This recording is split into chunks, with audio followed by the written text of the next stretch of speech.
I was on a business trip for exactly 1 month. The moment I returned home, I discovered my husband had moved his entire extended family in to live with us. Surprise, right? I brought the whole family here to live with us permanently, he announced.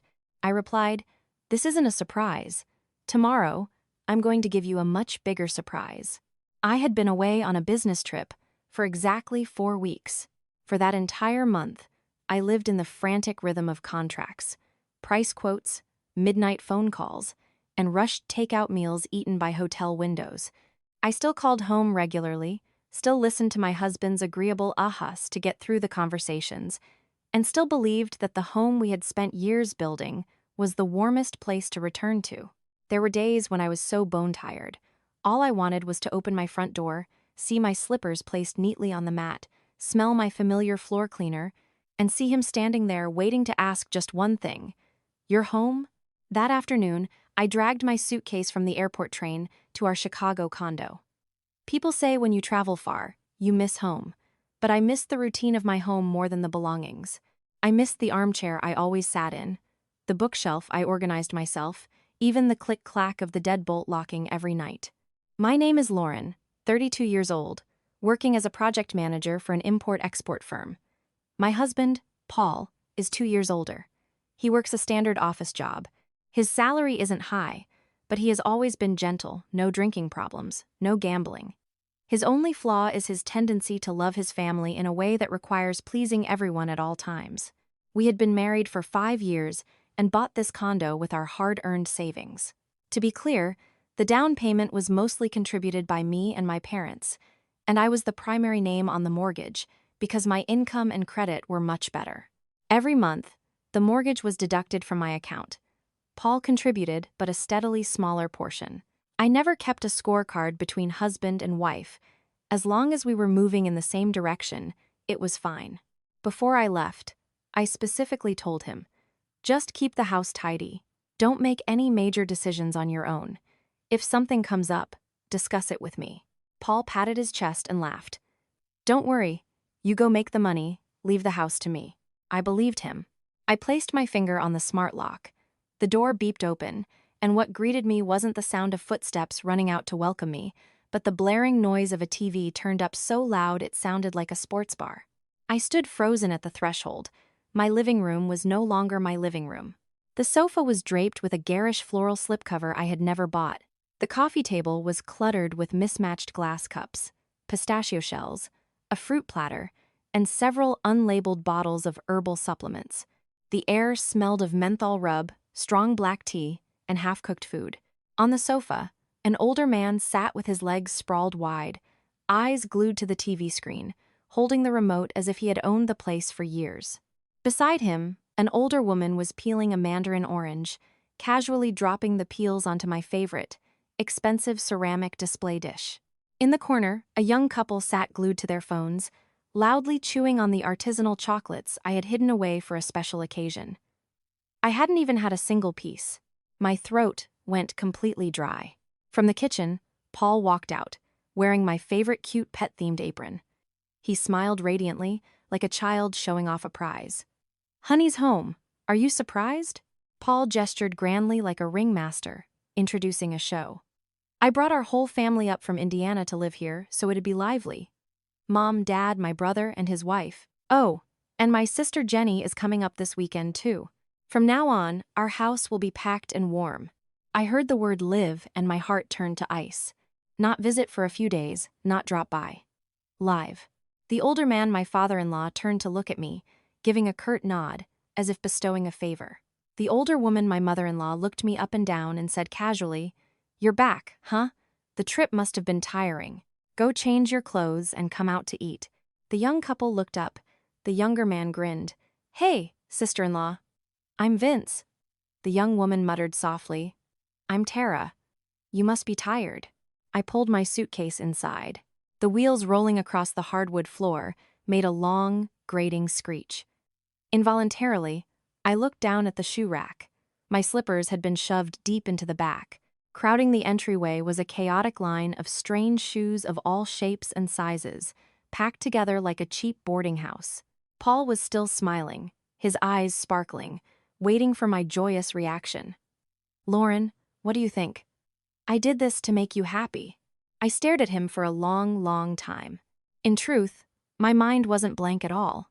It was as loud as that blaring TV. I thought about the mortgage. I thought about the nights I stayed up late finishing reports. I thought about the kitchen I kept spotless. I thought about the most basic principle. A home is a sanctuary. Yet right now, I was walking into my own home feeling like an unwanted guest. But I didn't yell. I didn't cry either. I just smiled. A smile even sweeter than Paul's. "Honey," I said slowly, "this isn't a surprise." Paul blinked. "Huh?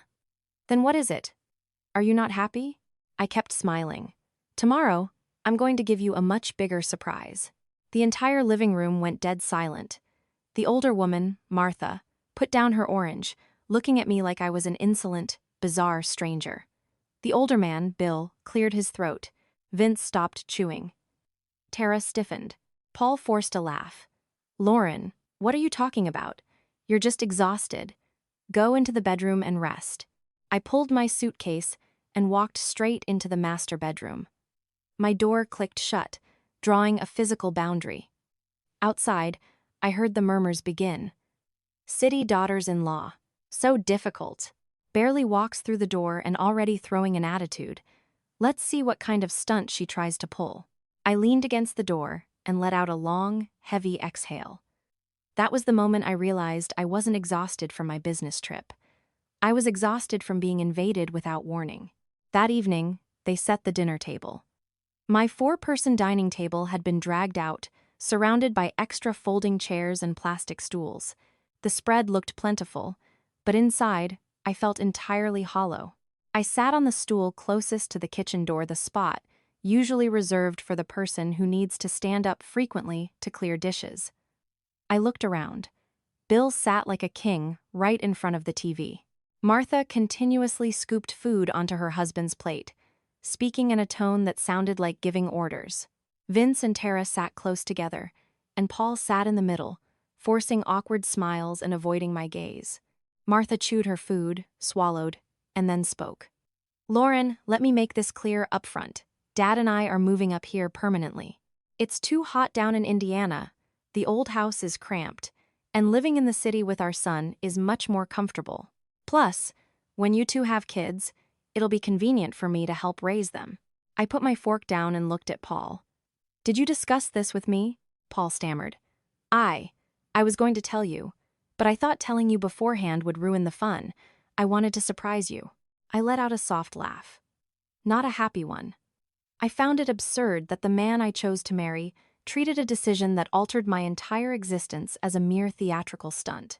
I said in an even tone, "Your surprise is built on my panic. Do you understand that?" Martha scowled. "Excuse me, this is my son's house. Who do I need to ask for permission to live here?" That sentence felt like a rock hurled straight at my chest. I didn't look at my mother-in-law anymore. I looked at Paul.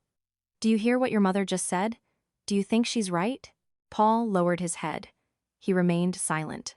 His silence was the answer. I picked up a piece of meat, chewed it without tasting a thing, then stood up and said very quietly, "I'm tired. I'm going to rest." I walked back to my room and locked the door. Outside, the murmuring resumed. I opened my phone and went to the files saved on my drive. The condo purchase agreement, the bank transfer history, the mortgage statements. I didn't want to do anything cruel. I just wanted to reclaim my right to be respected under my own roof. I sent a brief text to an attorney and legal mediator I knew, Miss Hayes. "I need your help. Tomorrow at 10 a.m. Please come over." I put the phone down. In the darkness, the booming sound of the TV seeped through the walls like a hammer. I knew that my surprise tomorrow would silence this entire house. I woke up very early the next morning, not because I slept well, but because my mind was blazing like a spotlight. I heard the shuffling of slippers in the living room, heard Martha coughing softly and rattling pots in the kitchen. The smell of heavy bacon grease and cheap instant coffee blended together, feeling completely alien in my own home. Paul lay with his back to me. I knew he was awake. His back was as stiff as a board, pretending to sleep so he wouldn't have to face me. I watched him for a long time before calling out softly, Paul. Yeah? He muttered. Do you realize I am being pushed out of my own life? Paul went quiet. A moment later, he rolled over. His eyes were red and heavily bagged. Lauren, please don't think like that. I just wanted a happy house. Mom and Dad, Vince and Tara. They are family. Your family. What about me? I asked, my voice calm but feeling like a vice grip inside. You say you want a happy house. Did you ask if I would be happy?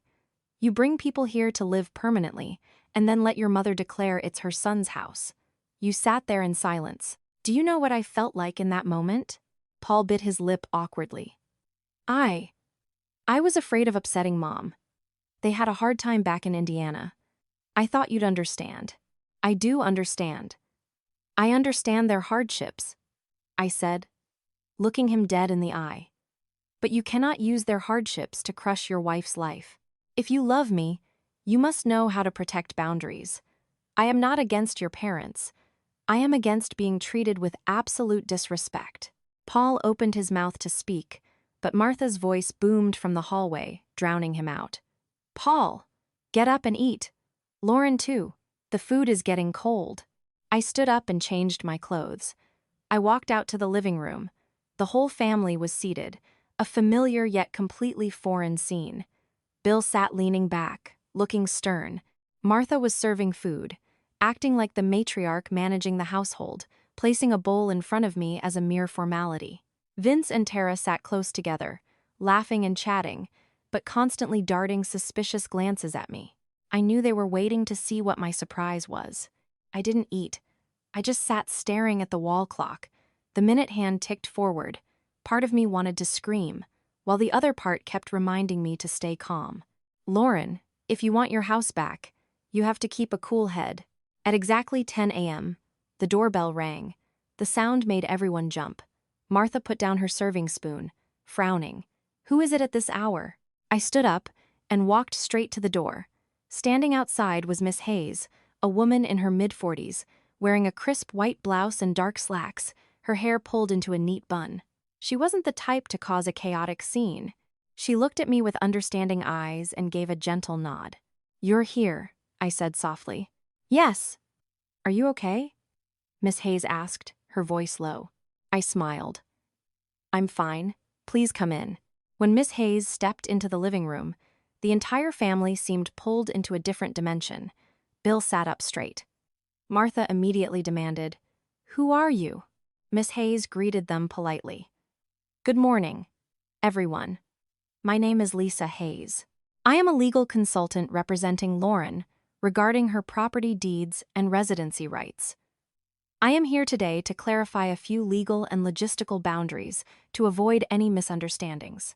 Martha's eyes bulged. Property deeds? Why is a daughter-in-law bringing a stranger into our house? This is a private family matter.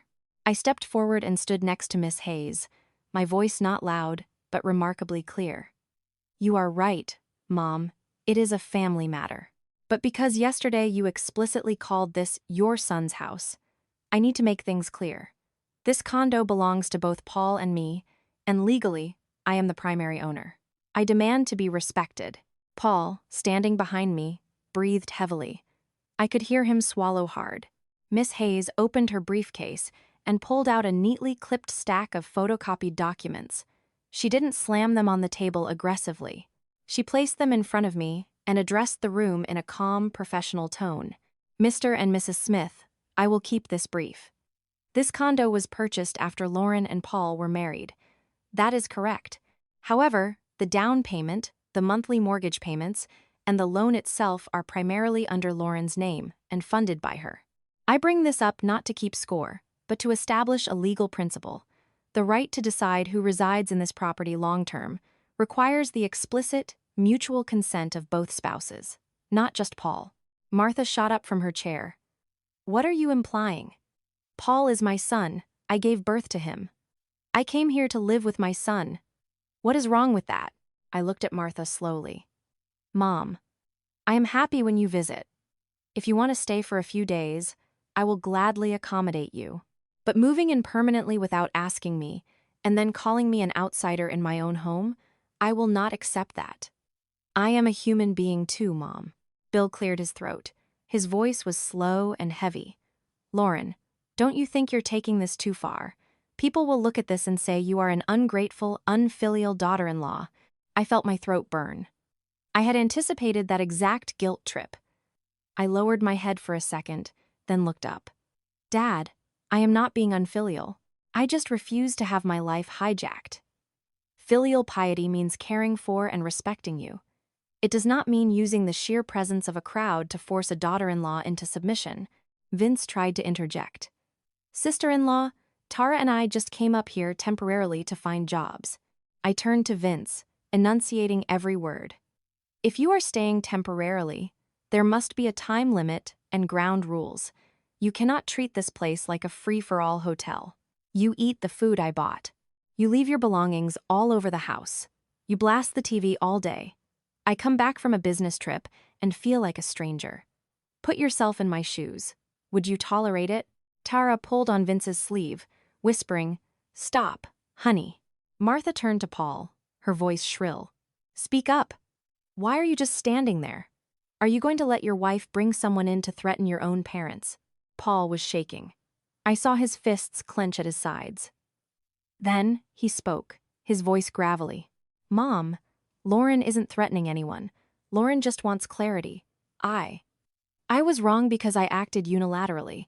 I should have discussed this with Lauren. The living room fell dead silent. I could hear my own heartbeat. I was wrong. I had been waiting for that sentence since last night. But it came too late, and it felt too fragile. Martha froze, her eyes turning red. You're taking her side? Paul shook his head, choking up. I am taking the side of my marriage. I don't want my wife to suffer, and I don't want you and Dad to be caught in the middle of gossip. I want things to be handled properly. Miss Hayes seized the moment, speaking gently. Mrs. Smith, if you love Paul and Lauren, then let's agree on an arrangement that is reasonable for everyone. Lauren is not banning you from visiting, but a permanent stay requires a plan, a timeline, and mutual consent. As for Vince and Tara, if you wish to stay temporarily to job hunt, we need a specific time frame and an agreement on sharing living expenses. That way, we maintain family harmony and boundaries.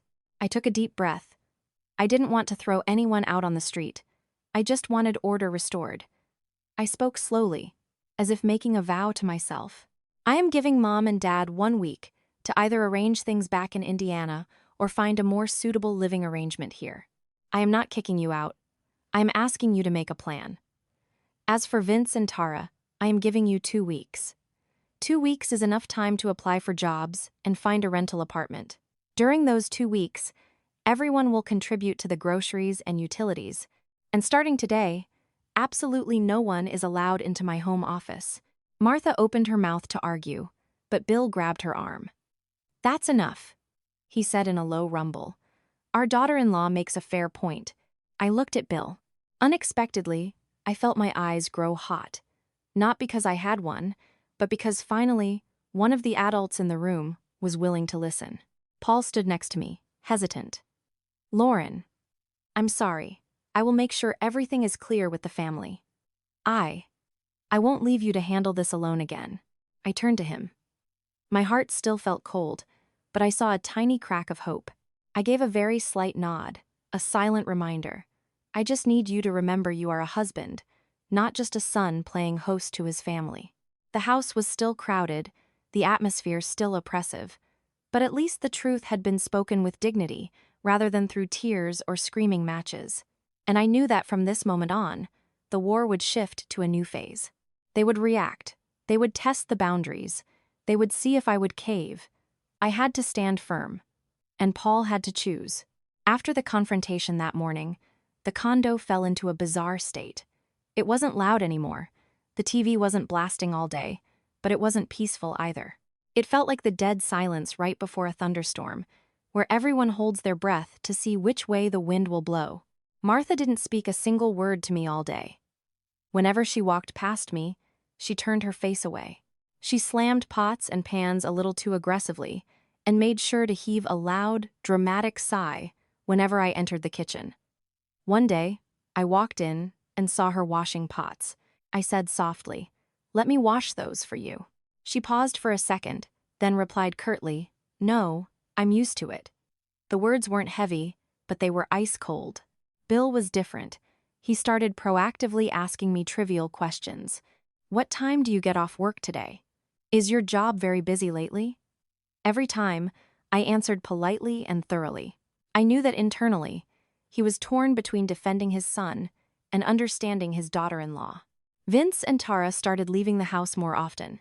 They said they were going to interviews. I didn't ask, and I didn't pry. But I noticed their suitcases remained open in the corner of their room, showing no signs of packing. I knew they hadn't conceded. Their silence wasn't understanding. It was just biting their tongues, waiting for another opportunity. Paul's change was the most obvious. He started coming home right on time. He proactively washed dishes, mopped the floor, cleaned the living room, and bought fresh fruit to leave on the table. He even secretly texted me while I was sitting right there in the bedroom. "Lauren, I am truly sorry. I didn't realize things would get this bad." I read the texts but didn't reply. Not because I wanted to torture him, but because I didn't know what to say. Apologies didn't make me feel any safer in my own home. Only long-term actions could do that. That evening, I was in my home office reviewing some unfinished contracts when I heard a very soft knock. "Lauren, open the door, so Mom can talk to you for a bit." I stood up and opened the door. Martha stood there, clutching her chest, her face tight. "I want to make this clear. What you did showed utter disrespect to Paul's parents. You brought a legal consultant into this house to talk about deeds and rights. It's no different than saying, 'This house doesn't belong to Paul.'" Her voice trembled, a mix of anger and self-pity. I invited her in and closed the door so the rest of the house wouldn't hear. I sat opposite her and spoke slowly. "Mom, I have never once said this house doesn't belong to Paul, but I have also never been just a tenant here. I just want an equal say to my husband regarding the affairs of my own family." Martha gave a bitter smile. "City girls are so good at arguing. Back in our town, when a woman marries, she follows her husband's family. Parents moving in with their son is a given." I took a breath. "Mom, times are different now. I work, I pay the mortgage, I pay the utilities, I manage the expenses. I cannot be treated like a stranger in my own home. I am not fighting against tradition. I am just asking for one thing: respect." Martha looked at me for a long time. Then, her voice dropped, becoming very quiet. "Do you know what Paul's father said last night?" I shook my head. He said, "Our daughter-in-law isn't wrong. She's just protecting what she paid for and worked for." Hearing that made me so angry. I gave birth to a son, raised him for decades, and now to live in his house, I have to beg his wife for permission. My chest felt incredibly heavy. I didn't want to make myself the enemy of my mother-in-law. I softened my voice. "Mom, I never thought you had to beg for permission. I just wanted to be consulted. Just one sentence. 'Lauren, Dad and I want to come stay for a while. What do you think?' That would have been enough to make me feel respected." Martha fell silent. Her eyes grew red, and she said something that made me pause. "I'm terrified of getting old and having nowhere to go. Back in Indiana, the house is old and hot, and the kids rarely visit. I thought coming up here, I'd be with my son, and eventually my grandchildren." My throat closed up. For the first time, I understood that behind her abrasive entitlement was the profound fear of being abandoned. But that fear didn't give her the right to trample all over my life. "Mom, I am not throwing you out on the street. I just cannot live in this kind of permanent, chaotic arrangement. Every household has its own rules. Living close by and loving each other is much better than living under the same roof and resenting each other." Martha stood up without saying another word. Before walking out the door, she turned back. "You gave us 1 week." She didn't forget that sentence. It sounded like a reminder, but also a warning. That night, Paul came to bed very late. He sat on the edge of the mattress, afraid to lie down. "Lauren, did Mom say anything to you?" "Yes."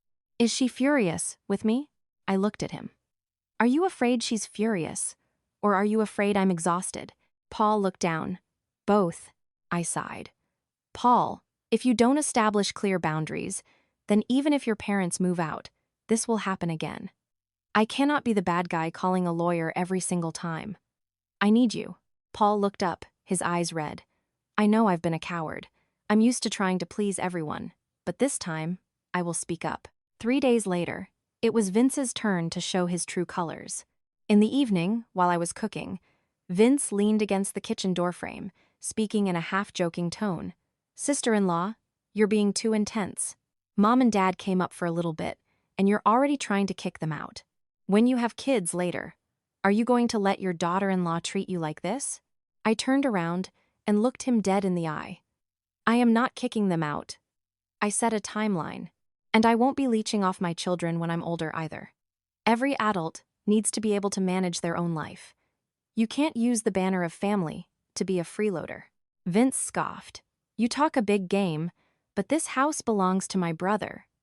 Keep pushing like this, and watch yourself lose your husband. That threat was like a dull knife. My heart stung, but I didn't let it show. You're half right. This house belongs to both of us. As for losing my husband or not, that doesn't depend on me setting boundaries. It depends on whether Paul has the courage to act like a real husband. Vince shut up completely. That night, Paul called a family meeting. I sat beside him. His hands were shaking slightly, but his voice didn't waver. Mom, Dad, Vince, Tara. I'm going to make this clear. Mom and Dad, you will stay here for 1 more week, and then I will drive you back to Indiana. Then, Lauren and I will help look for a place nearby, if you want to visit more often. Vince and Tara, you have to move out in 2 weeks.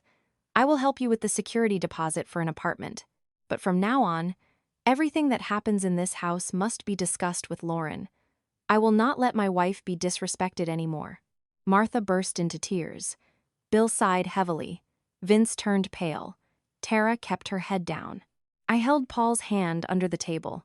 For the first time since I married him, I felt like he was truly standing on my side. That night, lying in bed, staring at the ceiling, tears rolled down my face silently. Not from pain, but from sheer exhaustion. Exhaustion from having to play the villain just to secure basic respect. I knew this wasn't the end. My mother-in-law would still be angry. Vince would still be bitter. And Paul might waver again. But at least I had drawn the first definitive boundary. And if that boundary was tested again, I would not step back. After that family meeting, the atmosphere shifted into something very hard to describe. It wasn't as tense as a drawn bowstring, but it wasn't warm either. Everyone started living like reluctant roommates, cautious with every word and footstep, afraid of stepping on an invisible landmine. Martha stopped glaring at me, but she also stopped talking to me. She woke up earlier, quietly cooked and cleaned only for her and Bill, and entirely avoided touching my things. Bill, on the other hand, began asking me small things. What time do you get home today? Is work busy? Each time, I answered politely. I knew he was internally wrestling between defending his son and understanding his daughter-in-law. Vince and Tara started spending more time outside. They claimed they were interviewing. I didn't ask, but I noticed their suitcases remained in the corner. I knew they hadn't given up. That silence wasn't maturity. It was biding time for another angle. Paul changed the most. He came home exactly on time. He voluntarily did the dishes, took out the trash, and stopped zoning out on his phone. He talked to me more, but every sentence was cautious, like he was afraid I'd explode. One evening, while I was reviewing reports on my laptop, Paul brought me a glass of warm milk. Lauren, drink this. I took the glass and said softly, "Thank you." He sat on the edge of the bed, silent for a moment before saying, "I never realized a decision I made could hurt you this much." I closed my laptop and looked at him. You didn't realize it because you are used to putting your family first, and I am used to having to fend for myself. Paul lowered his head. I was afraid Mom would be sad, afraid they'd call me an ungrateful son. But I forgot that if you're sad, you hurt just as much as they do. I didn't respond, not because I didn't want to forgive him, but because I needed to see him keep his word, not just speak it. On the 5th day, as the 1-week deadline approached, Martha began packing. She folded clothes incredibly slowly, item by item, as if trying to drag out the time. Bill sat on the bed, looking at the old suitcase, sighing. I stood at the doorway, unsure if I should offer to help or walk away. Eventually, I stepped in. "Let me help you pack, Mom." Martha looked at me. Her eyes lacked the previous hostility, but the distance was vast. "No, I can do it myself." I nodded, stood still for a moment, then said, "Mom, I don't hate you and Dad. I just don't want to live feeling resentful." Martha stayed quiet. A moment later, she said softly, her voice exhausted, "I don't hate you either. I'm just not used to a daughter-in-law speaking so bluntly. Back home, we're used to just enduring." My heart softened. If you endure forever, it turns into resentment, and if you're resentful, you can't love each other for long. Martha didn't say anything else, but for the first time, I saw her shoulders slump, like someone who had finally dropped a heavy burden. The next morning, Paul took his parents to the Greyhound station. I didn't go with them, not out of spite, but because I didn't want the moment to be awkward. I stayed home and cleaned the living room, wiped down the coffee table, and folded up the garish floral blanket she had draped over the sofa. I didn't throw it away. I folded it neatly and put it in a closet. A memory, even an unpleasant one, is still a memory. When Paul returned, his eyes were red. They left. I nodded. "Yeah." He stood still for a moment, then hugged me gently from behind. "I'm sorry. I forced you to be the bad guy." I turned around to look at him. "I'm not the bad guy. I'm just someone who refuses to be walked all over." That evening, the condo felt bizarrely spacious. No blaring TV, no smell of menthol rub, no elderly coughing. I sat on the sofa, feeling like I could finally breathe again. But the peace only lasted exactly 2 days. On the third day, Vince came home early, looking stressed. "Sister-in-law, Tara and I are going to have to stay a few more days. We haven't secured jobs yet, and we haven't found an apartment." I looked at the clock. There were 4 days left on the 2-week deadline. "You have 4 days. If you haven't found a place by then, I will help cover a hotel for 2 nights, but you cannot stay here any longer." Vince scowled. "You're being incredibly unreasonable." I kept my voice calm. "Vince, I made the terms clear from day one. I am not changing my mind." Vince let out a dry laugh. "Are you afraid if we stay here too long, we'll eat all your food?" That sentence chilled me to the bone. I stared at him for a long time. "No, I am afraid of losing my home." Vince froze. "I'll continue," I said. "Losing it not because of a few meals, but because boundaries get erased. Once I let you stay indefinitely, Mom will come back, you'll bring more people, and I will once again become a stranger in my own house." Tara pulled Vince's arm, whispering, "Stop, Vince." Vince shoved her hand away. "You're always scared." Right then, Paul walked in. He heard the tail end of it. "Vince, that's enough. You have 4 days. After 4 days, I will take you to find an apartment. I will not have Lauren repeat herself." Vince glared at Paul, his eyes bloodshot. "You're taking her side over your own blood brother." Paul replied, his voice exhausted but decisive. "I am taking the side of what is right." That sentence was worth more to me than any apology. That night, lying next to Paul, my heart still felt heavy. I knew the trials weren't over. His family would continue to view me as a difficult woman, but I also knew that if I softened even once, everything would revert to how it was. I whispered, "Paul, if you ever act unilaterally like that again, I will leave." "That's not a threat. It's the truth." Paul squeezed my hand. "I know. I'm not going to lose you." I didn't answer. I just stared at the ceiling, thinking about a future where I no longer had to fight just to retain my right to be respected. The remaining 4 days dragged by so slowly I could practically hear the clock ticking against my patience. I didn't say anything else to Vince and Tara, nor did I try to act overly pleasant. I maintained my routine, went to work, came home, cooked for just Paul and me, and cleaned up my own mess. I didn't cook extra for them anymore, not out of pettiness, but because I wanted everything in its proper place. Tara started looking visibly anxious. One day, I came home early and saw her sitting on the edge of the bed holding her phone, her eyes red. "Sister-in-law," Tara called out, her voice tiny. I stopped at their doorway. "What's wrong?" Tara bit her lip. "Vince is having a really hard time finding work. The interviews aren't panning out. I'm terrified we won't be able to move out in time. I looked at Tara. In that moment, I didn't see an inconsiderate sister-in-law. I just saw a panicked, overwhelmed young woman. But I didn't let my heart soften in the old, self-sacrificing way. Tara, I don't hate you, but I cannot save you by sacrificing my own life. You and Vince are a married couple. You have to stand on your own 2 feet. If you need it, I will help pay for a hotel for 2 nights. That's it. Tara nodded, tears falling. I know, I just feel so ashamed. I turned away, my chest feeling heavy as lead. Being the one holding the boundary meant constantly playing the role of the cold-hearted enforcer. On the 4th day, Paul took the morning off to drive Vince to look at apartments. I stayed home and cleaned out their room not to rush them out, but to mentally prepare for my house becoming mine again. At noon, Paul returned, looking exhausted but slightly relieved. Lauren, we found a place. It's small and old, but it's near a temp agency. They're moving this afternoon. I nodded. Okay. He stood still for a moment, then said, Thank you for not changing your mind. I looked at him. I didn't do it for you. I did it for me.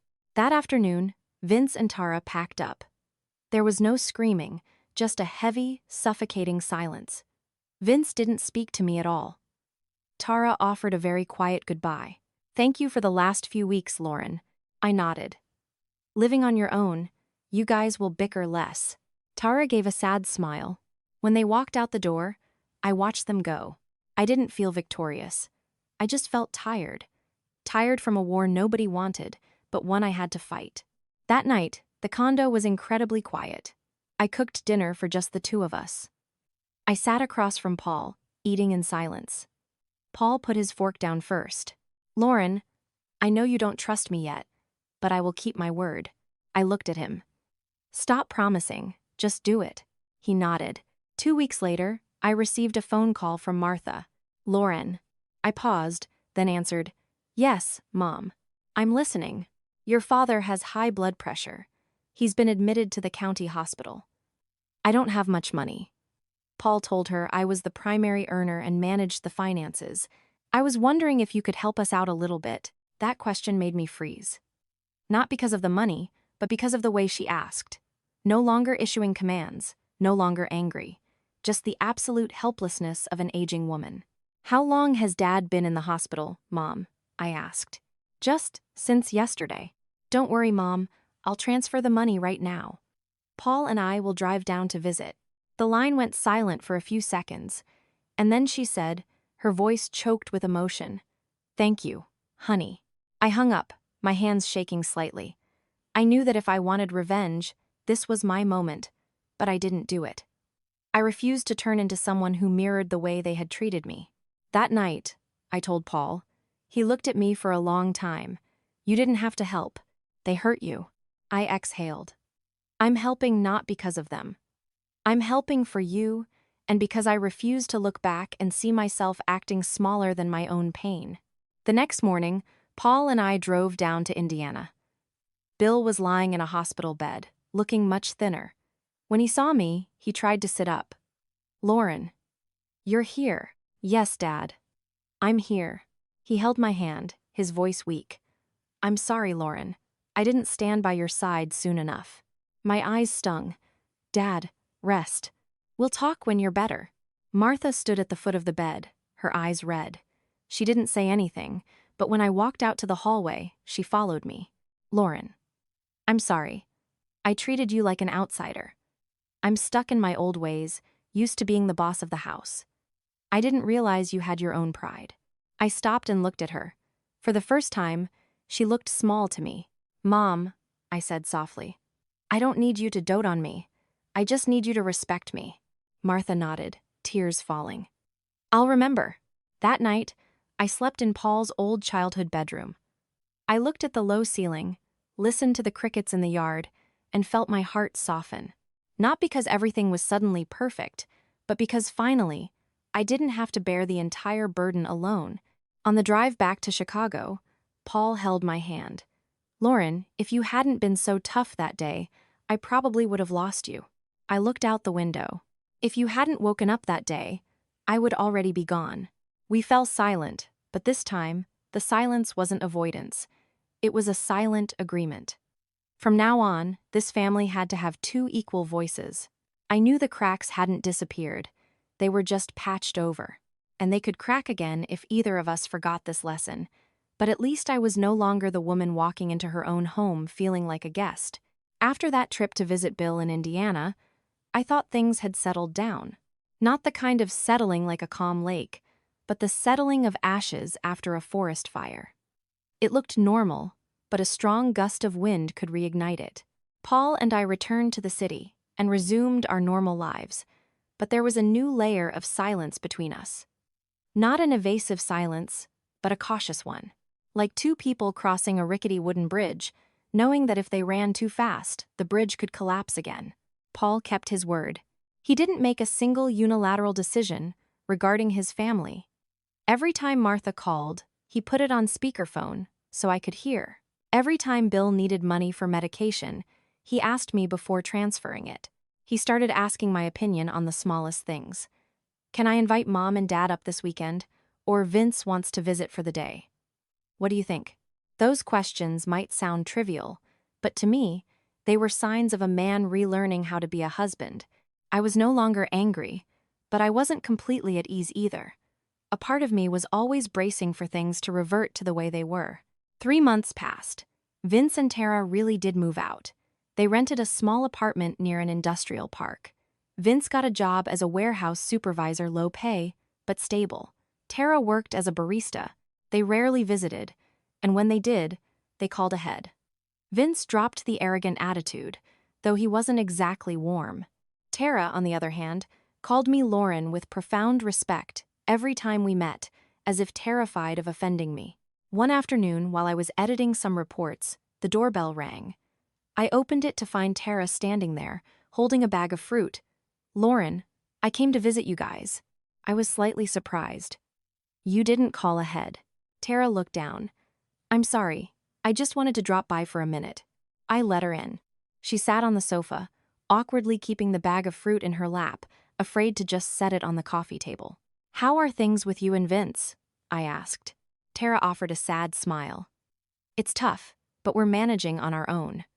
Living alone made me realize how inconsiderate we were before. I looked at her. In her eyes, I saw something resembling myself from a few months ago, exhausted, but much more clear-headed. "Lauren, I'm sorry for making you so uncomfortable back then," Tara said, her voice trembling slightly. I exhaled. "It's in the past. As long as you realize it, it's fine." Tara hesitated. "I actually came because Paul's mom wants to come visit for a few days. She told me to ask you first, to see if you'd allow it." That sentence made me pause. Not out of fear, but because this was the very first time Paul's family had actually sought my permission. That night, I told Paul, "Mom and Dad want to come visit for a few days. What do you think?" Paul looked at me, not answering immediately. "What do you think?" I thought about it. "They can come visit, but a maximum of 3 days. And you need to make it explicitly clear to them from the start. There is no permanent moving in." Paul nodded. "I'll make it clear." That weekend, his parents arrived. This time, there were no massive suitcases, just 2 small duffel bags. Martha walked into the condo, looking around like a guest in someone else's house. "Lauren, how have you been?" "I've been good, Mom." She stood still for a moment before saying, "I'm just here for 3 days," Paul told me. I nodded. "I know, Mom." Dinner that night didn't feature any grand declarations. Martha ate very slowly and didn't touch my personal items. Bill asked a few questions about my job. The atmosphere was awkward, but it was no longer toxic. That night, I heard Martha coughing softly in the guest room. I grabbed a light blanket and brought it out for her. She looked at me, her eyes red. "Thank you, honey." The 3 days passed exactly as agreed. On the morning of the 3rd day, Martha proactively packed her bags. "Lauren, we're heading back this afternoon." I nodded. "Okay." She looked at me like she wanted to say something, but stopped. On the way to the Greyhound station, I went with Paul to drop them off. Before boarding, Martha grabbed my hand.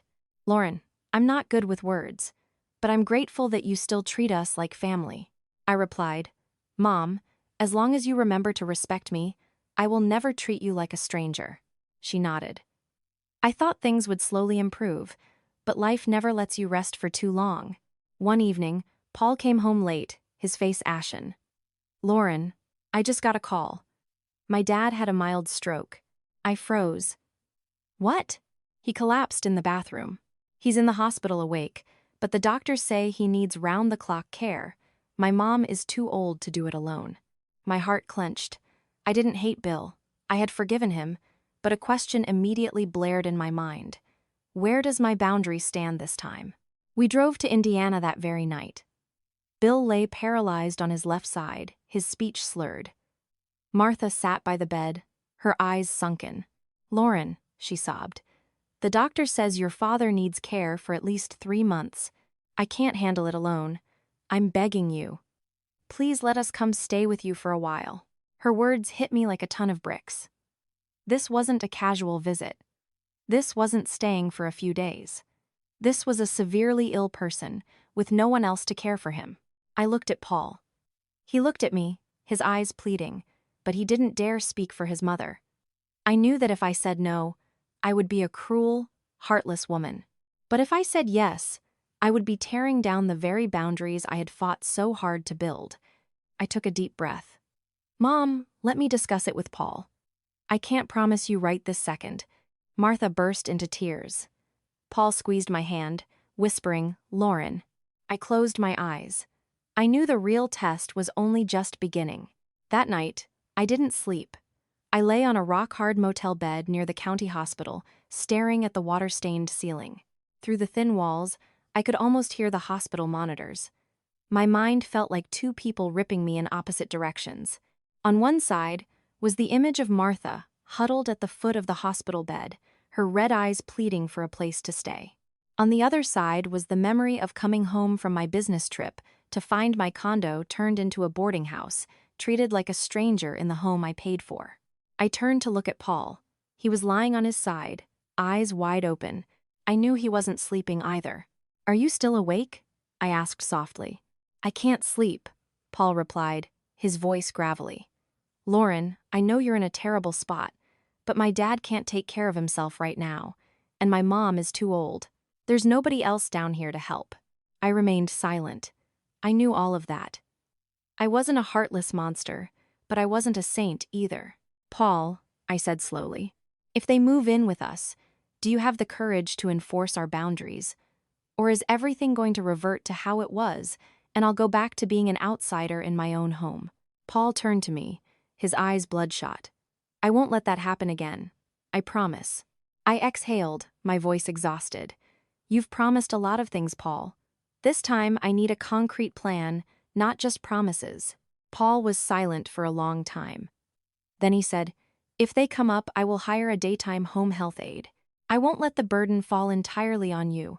I will also make it absolutely clear to Mom. They are only staying temporarily until Dad is stable or we find a long-term solution. I looked at him.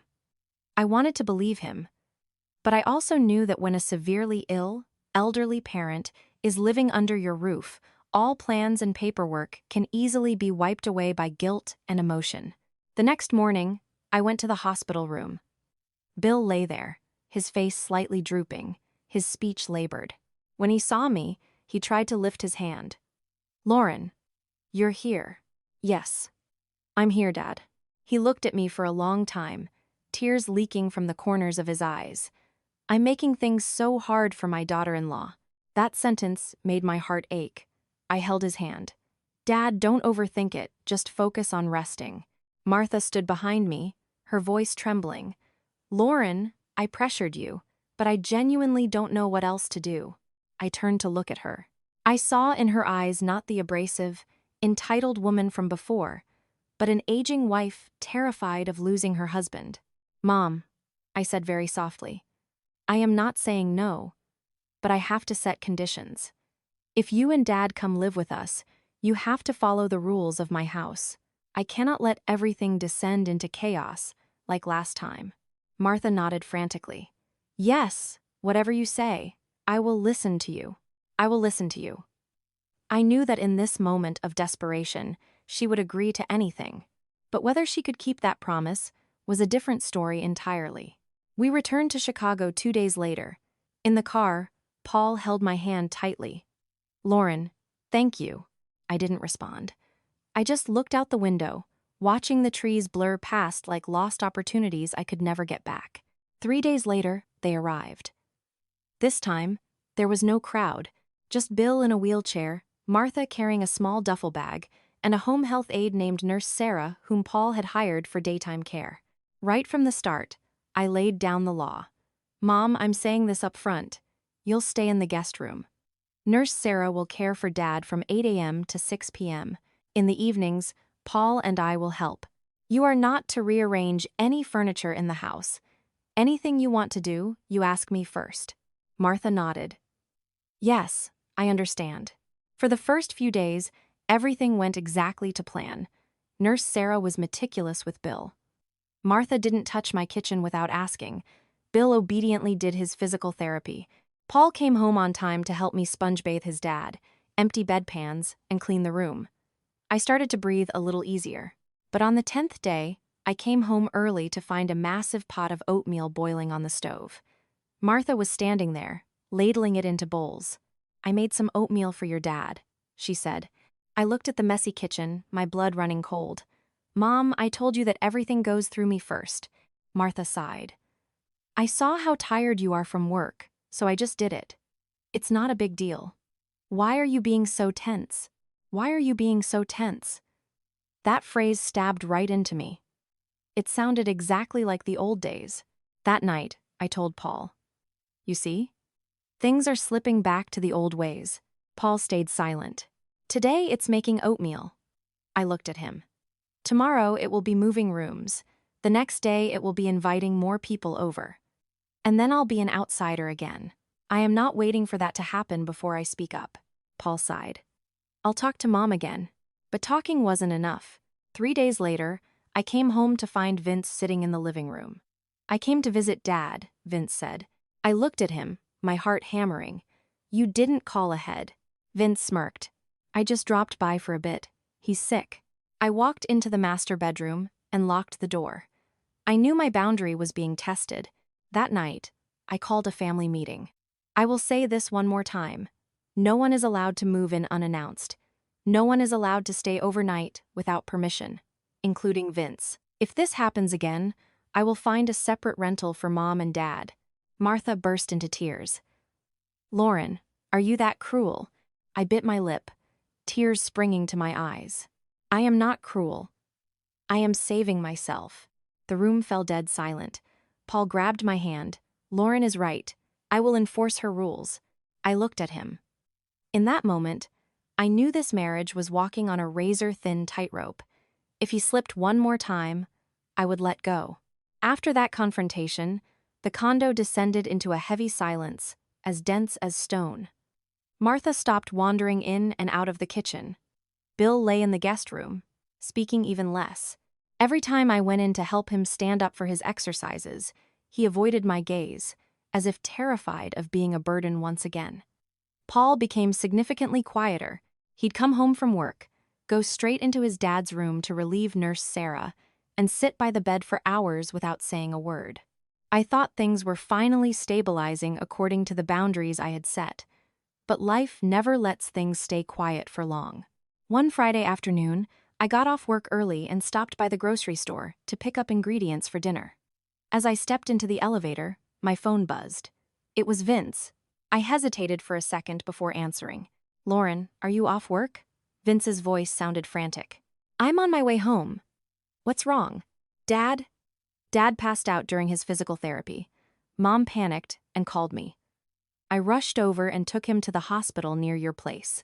The grocery bags in my hand slipped and crashed to the elevator floor, eggs shattering everywhere. "Which hospital?" I asked, my voice shaking. "Northwestern." "Can you get here?" I practically sprinted out of the building. I didn't even go upstairs to the condo. I hailed a cab straight to the hospital. My mind raced with the worst-case scenarios. I was terrified. Even though I had been strict with them, hearing he had collapsed made my heart clench. When I arrived, Bill was lying on a gurney with an IV drip, his face ashen. Martha sat next to him, her eyes swollen from crying. Paul stood at the foot of the bed, his hands clenched tight, his face ghost white. Vince leaned against the wall, his head bowed. The doctor walked out and said, "His blood pressure dropped severely due to overexertion. Good thing you brought him in quickly. For now, he needs to limit strenuous therapy and get plenty of rest." Martha began to sob uncontrollably. "It's my fault. It's my fault for pushing him to exercise so much so he'd get better faster."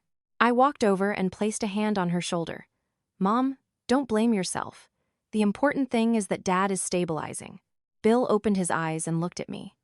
"Lauren, don't be mad at your mother. She was just worried about me." I leaned down and squeezed his hand. "I'm not mad, Dad. We brought Bill home that night. I took a few days off work to stay home and help Nurse Sarah monitor him. That night, I couldn't sleep.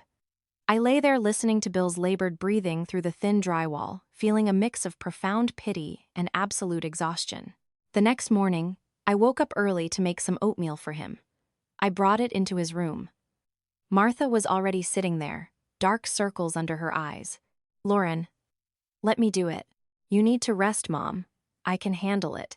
Martha looked at me with an incredibly strange expression. The sharp, entitled edge was completely gone. "Lauren, are you annoyed with me?" "Mom, I'm sorry." I froze. I never expected her to say those words. "I know I haven't been good to you. I always thought this house belonged to my son, so I could do whatever I wanted. But yesterday, when Dad passed out, I realized Dad and I are old. We have nothing left but our 2 kids. I shouldn't be making your life miserable." Tears dripped into the bowl of oatmeal I was holding. "Mom, I don't hate you. I just needed to be respected." Martha nodded. "I promise.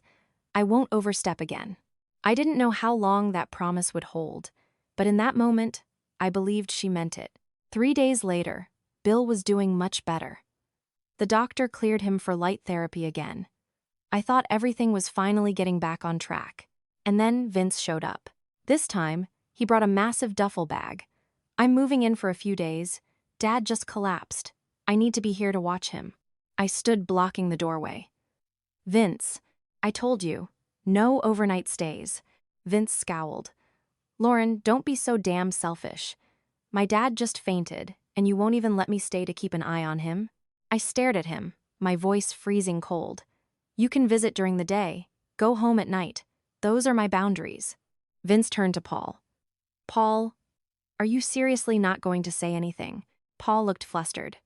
"Vince, just listen to Lauren." Vince's face turned bright red. "Paul, are you that terrified of your wife? After 3 years of marriage, you just let her walk all over you?" Hearing "let her walk all over you" felt like a needle to my heart. "Vince, get out," I said. Vince threw his duffel bag onto the floor. "Lauren, you are taking this way too far. Do you even care about my dad?" I didn't answer. I turned around, walked into the master bedroom, and locked the door. I heard Vince muttering curses, followed by the heavy slam of the front door. That night, Paul came into the bedroom. "Lauren, I'm sorry." I let out a tired laugh. "Paul, do you see? The second something happens, my boundaries are tested, and the very first person to waver is always you." Paul lowered his head. I didn't know how to balance both sides. I looked at him, my voice barely a whisper. "There is no balancing. You only have one choice: your immediate family, our marriage, or your extended family." Paul remained silent for a long time. The next day, I went back to work. When I came home that evening, I saw Martha cooking dinner.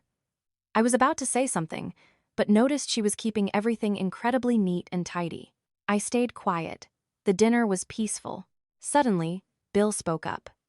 "Lauren, I'm sorry." I looked up. "I know we've been a huge burden on you. I don't want to stay here anymore." Martha jumped. "What are you saying?" Bill grabbed her hand. "Let's go back to Indiana, Martha. Our daughter-in-law is suffering. Our son is suffering. I refuse to be a burden." Martha burst into tears. "You just got out of the hospital. How can we go back?" Bill shook his head. "We have our house, our land, our neighbors back home. It's too cramped here, and it only causes conflict." My throat felt tight. "Dad, I'm not kicking you out. I just wanted order.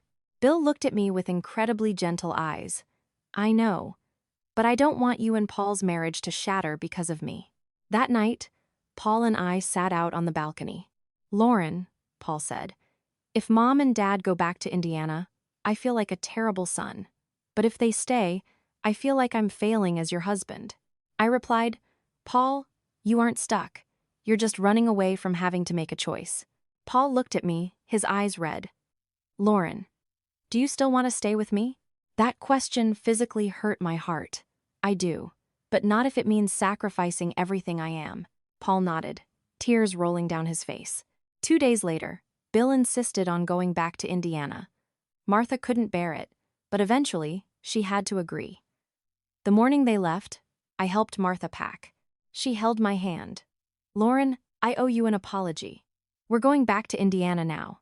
If you'll allow it, I still want to come visit you guys sometimes, but I won't cause chaos in your house ever again. I nodded. You can come visit. I won't stop you, but we will communicate clearly beforehand. Martha cried and hugged me. The car carrying Paul and his parents drove off. I stood watching it go, feeling completely hollow. I thought everything was finally over. But that night, I received a text message from an unknown number. Lauren, it's Vince. You think this is over? You better watch your back. Stop driving my family into a corner. I held my phone, my hands shaking. I knew the storm was far from over. I read Vince's text 3 times. With every read, my heart clenched a little tighter. Not out of fear, but out of sheer exhaustion.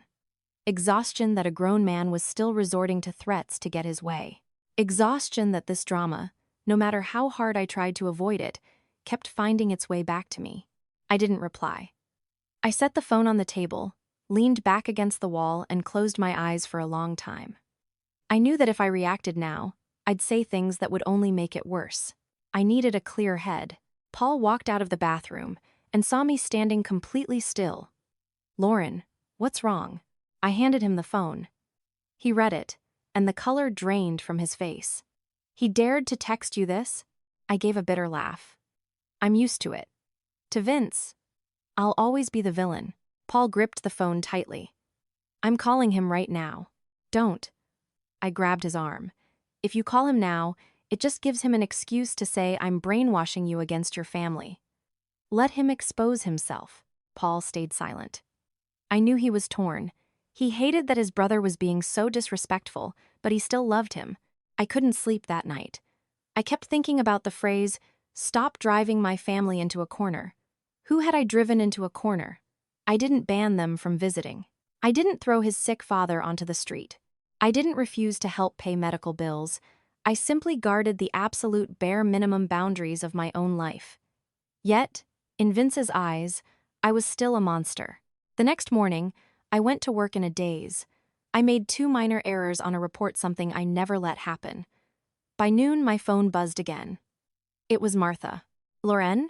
Yes, Mom. I'm listening. Vince just called me. He said you and Paul forced Dad and me back to Indiana, and that it's making Dad's health worse. He said you have 0 love for your husband's family. I closed my eyes. I knew this was coming. Mom, I didn't force anyone. Dad insisted on going back. You agreed to it. There was a brief silence on the other end.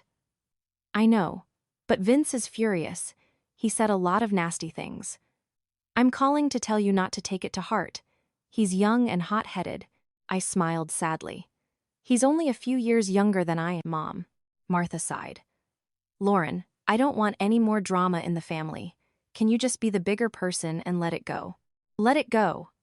That phrase made my heart sink.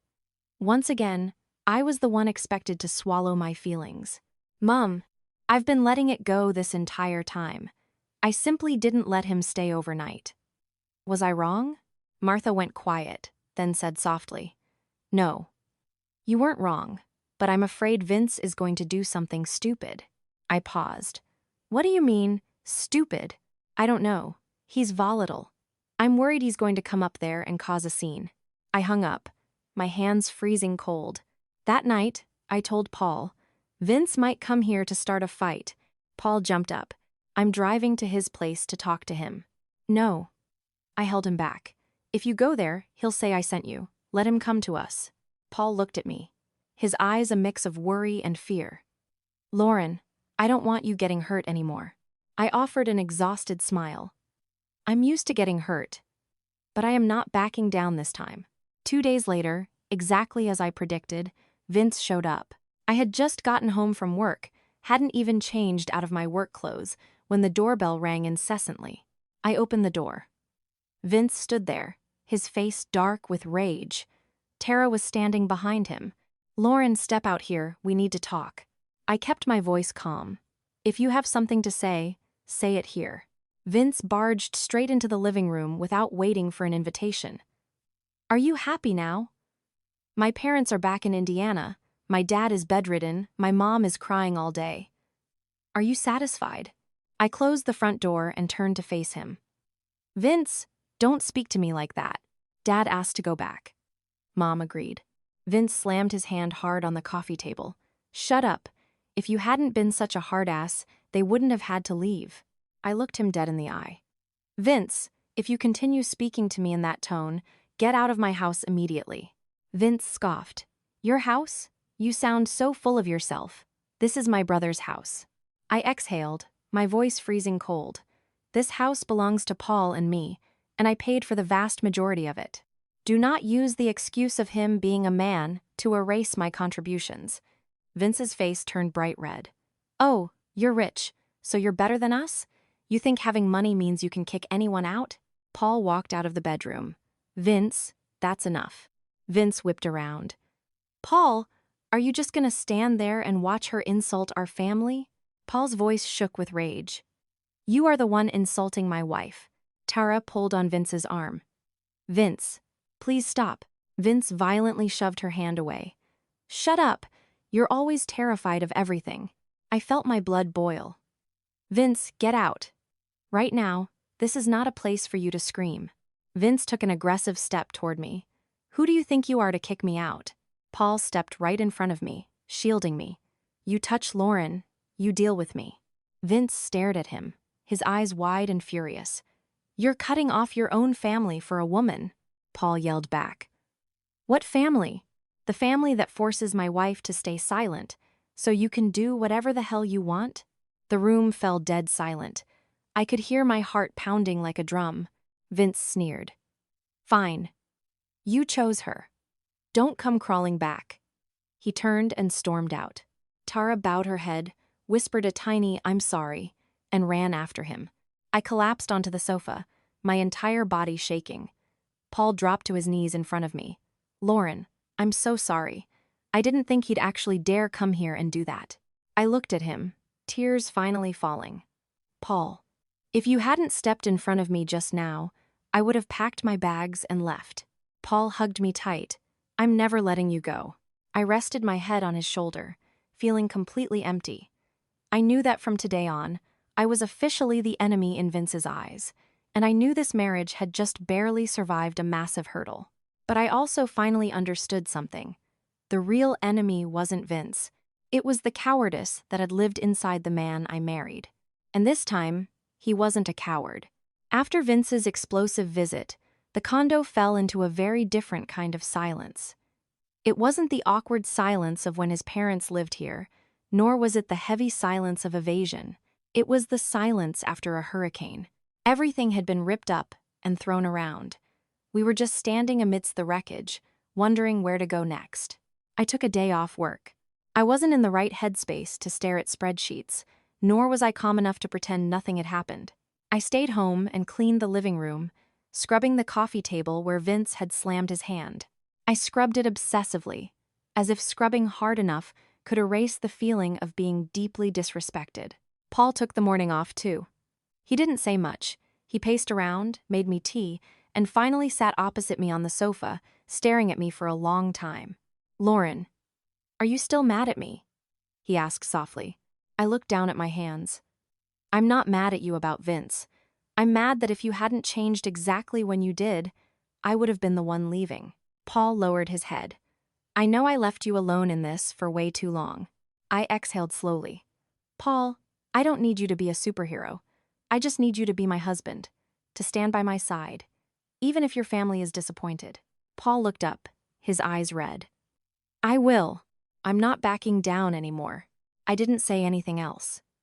I knew words didn't hold much value right now. Only time would prove it.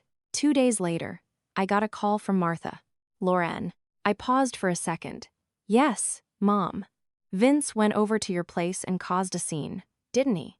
I stayed quiet for a moment. Yes. Martha let out a very, very long sigh. He called me. He said you and Paul looked down on us and chased him out. I chewed him out. I told him, if it weren't for Lauren, your father wouldn't have medication or a place to recover. He shut up after that. I closed my eyes. She didn't defend him, but she also clearly didn't know what to do with him anymore. Hearing her voice just made me feel exhausted for her.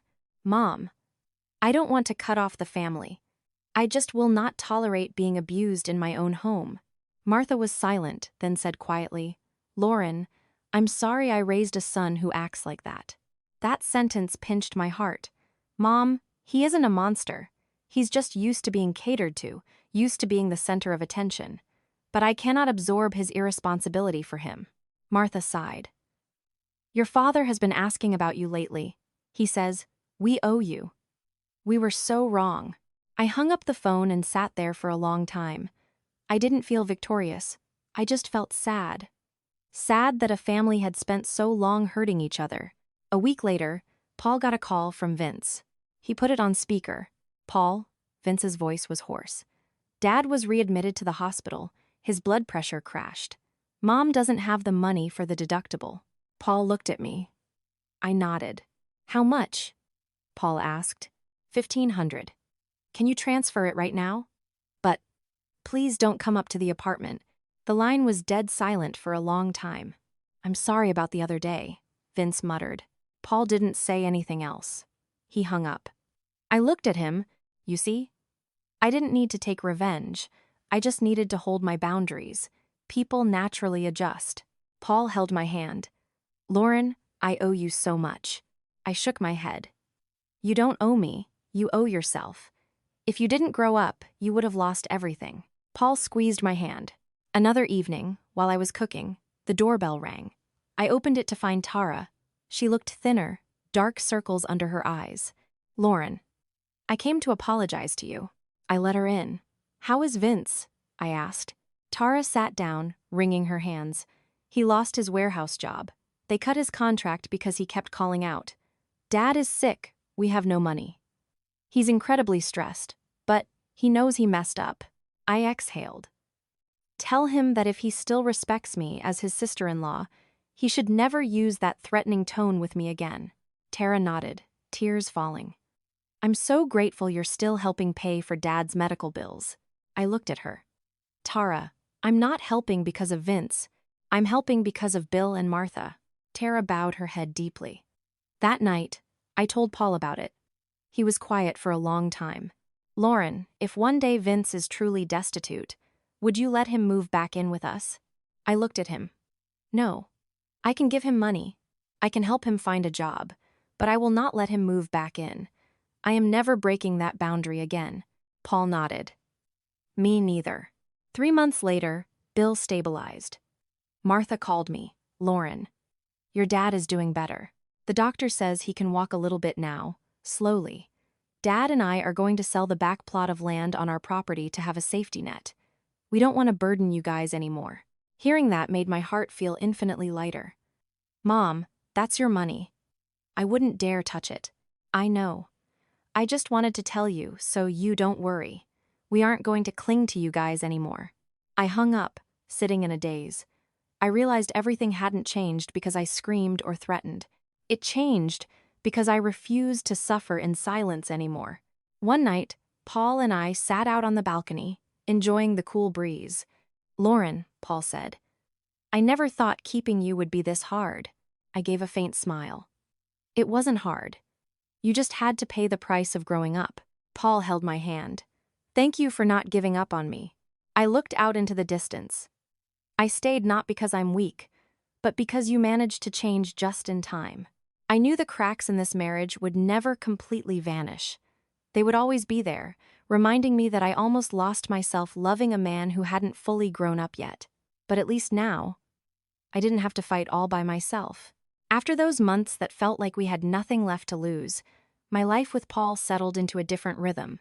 Not a state of absolute, unbreakable peace, but the rhythm of two people who had tasted enough exhaustion to truly value ordinary moments. In the mornings, I woke up earlier to pack 2 lunches. In the evenings, Paul came home right on time, helped me clear the table and wash the dishes, and then we'd sit together on the sofa, watching the news, no longer sitting in opposite corners, scrolling silently on our phones. We stopped avoiding the topic of his family. Every week, Paul called Indiana to check on Bill and Martha, and he always put it on speakerphone so I could hear. Martha spoke to me in an entirely different tone, no longer issuing commands, no longer bitter. "Lauren, your dad managed a few steps today. Very slow, but making progress." "That's great, Mom. Just remind him not to overdo it." "Yeah, I will." Those short conversations were enough for me to know that, at the very least, she was genuinely trying to change. One evening, while I was folding laundry, Paul sat on the edge of the bed and stared at me for a long time. "Lauren, I want to talk to you about something." I looked up. "What is it?" "I want to sell this condo."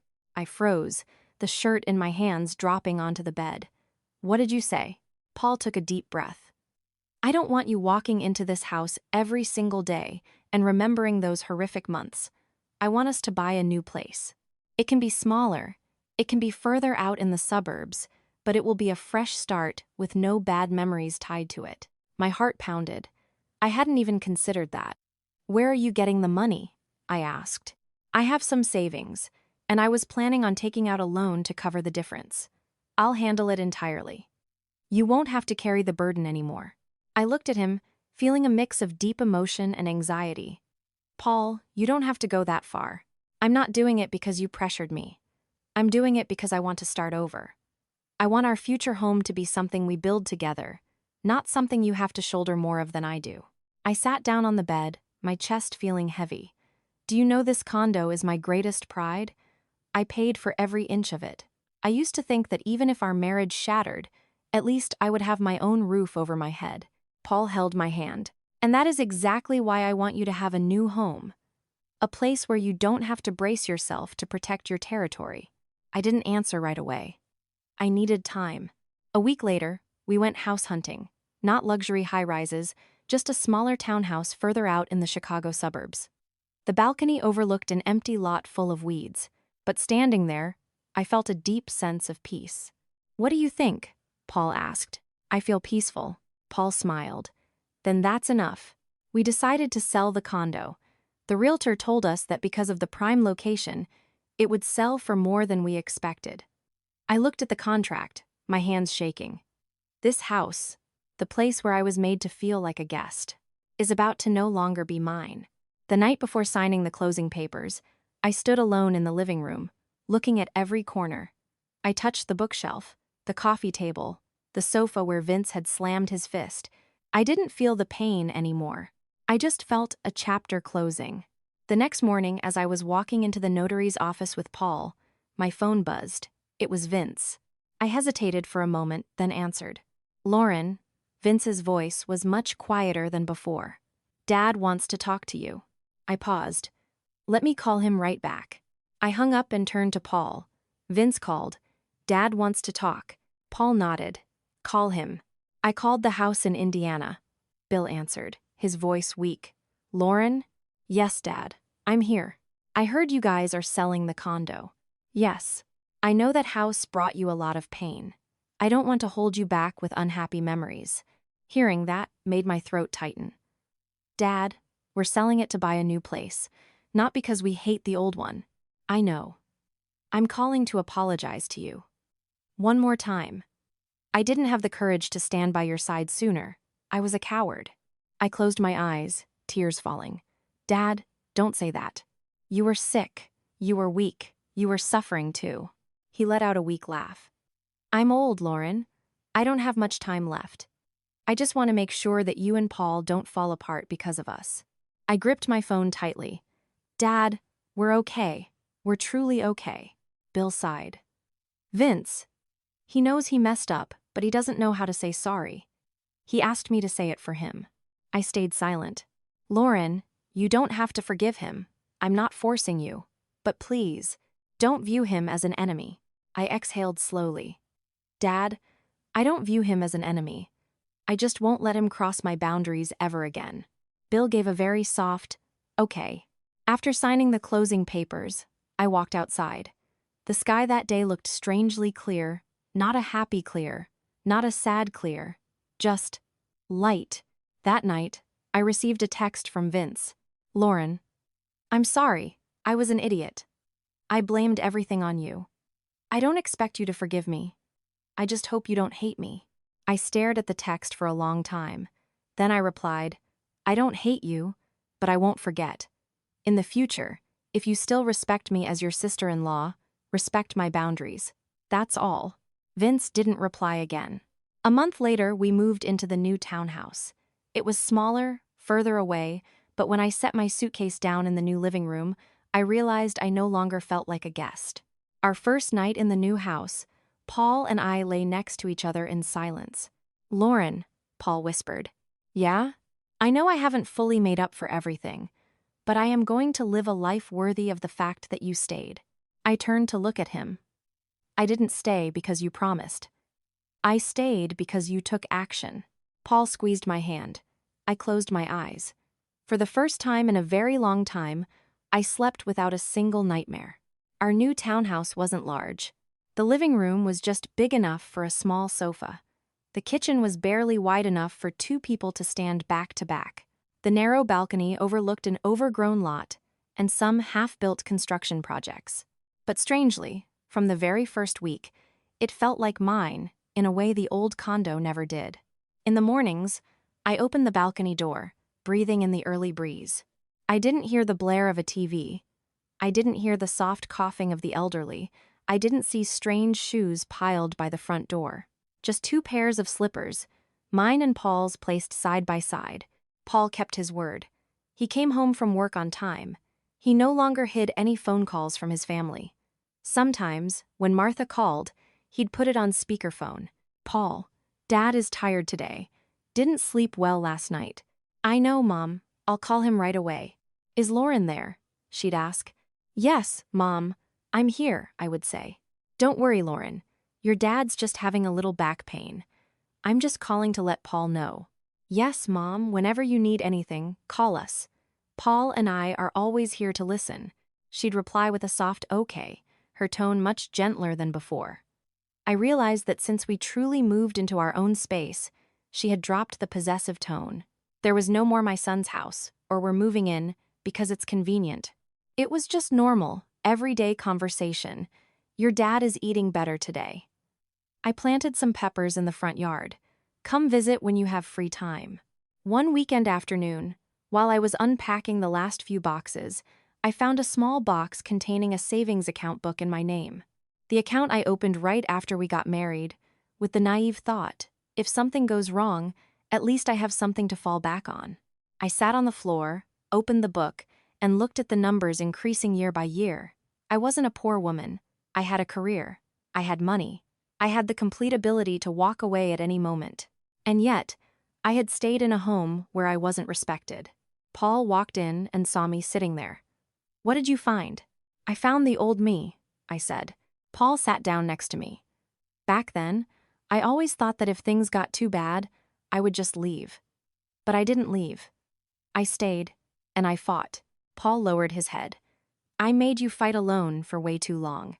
I put the bank book back in the box. You made up for it. Another evening, Tara called me. Lauren, I wanted to talk to you. Go ahead. Vince is working as a delivery driver now. The pay isn't great, but it's steady. Mom and Dad actually sold the back plot of land. The money is enough to cover Dad's medical expenses. Vince doesn't have to send money home anymore. Hearing that made my heart feel significantly lighter. That's good to hear. Tara hesitated. Lauren, Vince wants to come visit you guys. He wants to properly apologize in person, but he's afraid you don't want to see him. I was silent for a moment. Tell Vince that if he wants to visit, he can call ahead, come up for a coffee, and we can talk like adults. No more scenes. Tara sighed with relief. Yes, thank you, Lauren. I hung up, feeling completely devoid of the old tension. I wasn't afraid of Vince anymore. I didn't hate him either. I just knew with absolute certainty that he no longer possessed the power to wreck my life. A week later, Vince called. Lauren, I'd like to ask if I can come visit you guys this afternoon. I'm calling ahead. I looked at Paul. What do you think? I asked. Let him come up. Just this once, Paul said. Vince arrived that afternoon. He looked thinner, his face tanned from the sun. The aggressive, arrogant swagger was gone. Lauren, Vince said, bowing his head slightly. I'm sorry. I was out of line. I blamed everything on you because I refused to look at my own failures. I looked at him for a long time.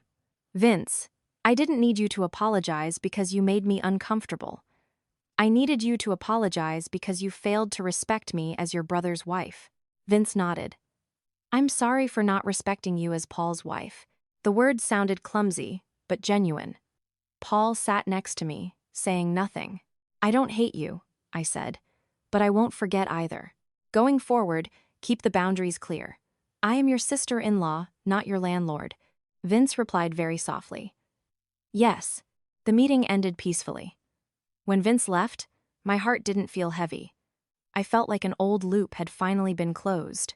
A month later, Bill had to go back to the hospital. Nothing life-threatening, just a follow-up. Martha called me. Lauren, we're coming up to the city for 2 days. Your dad needs a follow-up at the specialist clinic. We don't want to bother you guys, but the motels near the clinic are all booked up. I looked at Paul. Mom, you and Dad can stay for 2 days. That's fine, but you go back right on schedule. I don't want things reverting to how they were. Martha replied immediately. I know. I'm not staying long. They arrived. This time, no massive suitcases, no rearranging the furniture, no messy kitchen. Martha asked me about every little thing. Lauren, can I make some soup for Dad? Yes, Mom. Use the small pot over there. Lauren, can I hang these jackets here? Yes, Mom, go ahead.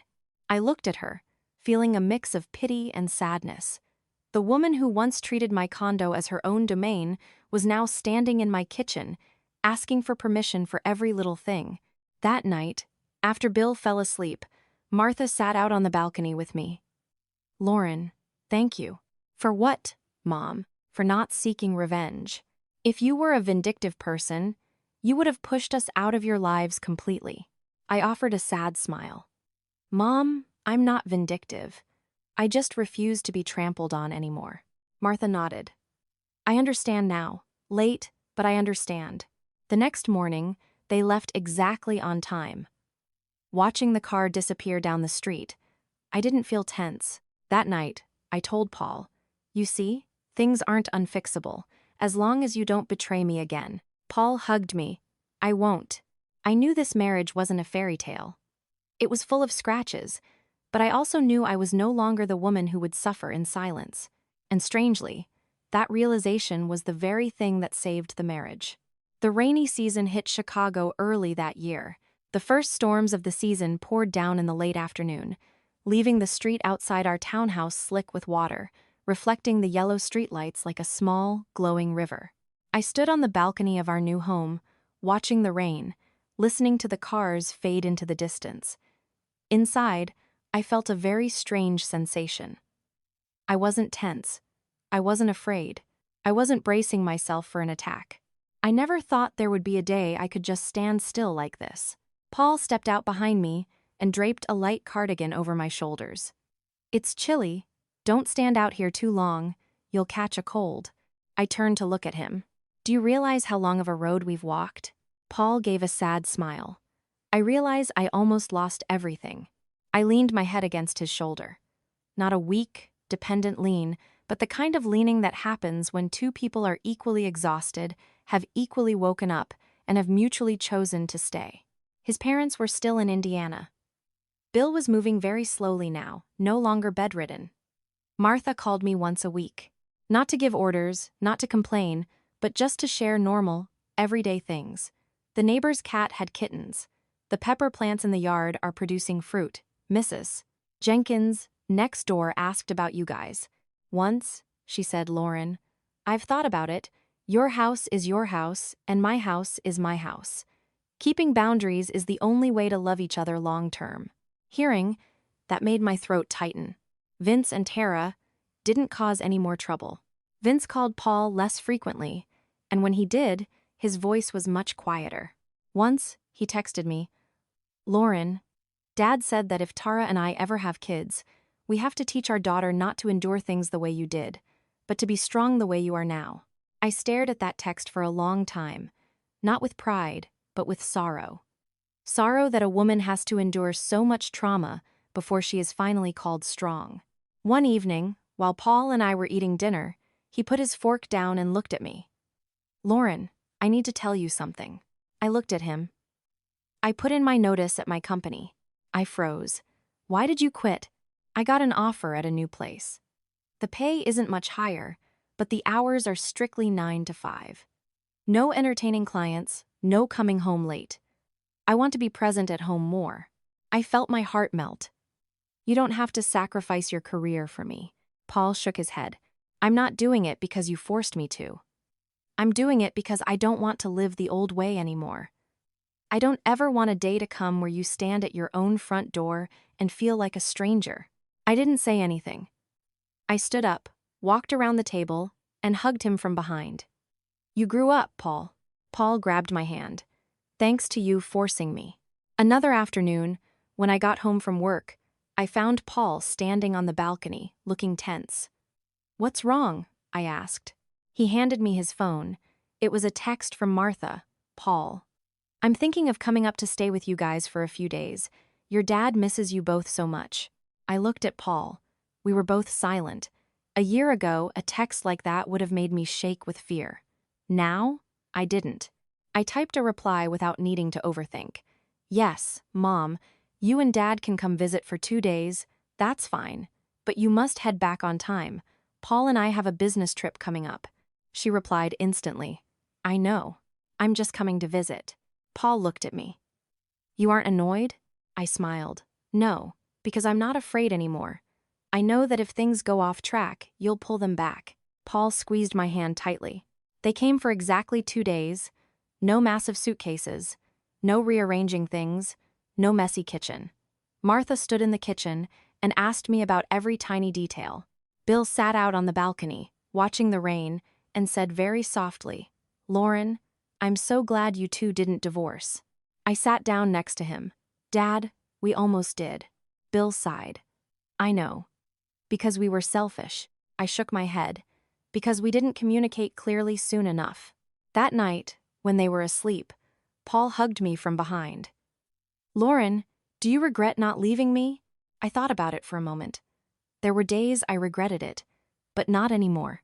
Paul held my hand tight. I know that if I had been just a little bit slower, you would have been gone. I turned to look at him. I didn't leave because I was weak. I stayed because you made the right choice at the exact right moment. Paul nodded. The next morning, they left exactly on time. As the car disappeared down the road, I stood at the door for a long time. Paul asked, What are you thinking about? I replied, I'm thinking that if I had stayed silent just one more time back then, I wouldn't be standing here today. Paul fell silent. Another evening, I got a call from my own mother. Lauren, how are you holding up? I'm good, Mom. I heard a rumor that you and Paul almost divorced. I gave a sad smile. Almost. Mom, do you regret it? I looked out at the balcony where Paul was watering the plants. I don't regret staying. I only regret enduring it for so long in the first place. My mom sighed. My daughter. For a woman, enduring abuse doesn't make you good. A woman has to know how to protect herself. I nodded, even though she couldn't see me. A year later, I found out I was pregnant. I held the pregnancy test, my hands shaking. Not out of fear, but because I knew that if this had happened a year earlier, I wouldn't have had the courage to keep it. I showed the test to Paul. He looked at it and burst into tears like a child. Lauren, is it real? I nodded, tears falling too. It's real. Paul hugged me incredibly tight. I promise, our child will never have to watch their mother fight completely alone. I rested my head on his shoulder. Remember, you promised. We called to share the news. Martha sobbed over the phone. Lauren, I'm so sorry for causing you so much suffering. I promise I won't be an overbearing grandmother. I laughed through my tears. Mom, just respect me. That's all I need. Bill said, his voice shaking. Lauren, you saved this family. I shook my head. No, Dad. I only saved myself. This family was saved because everyone else decided to change.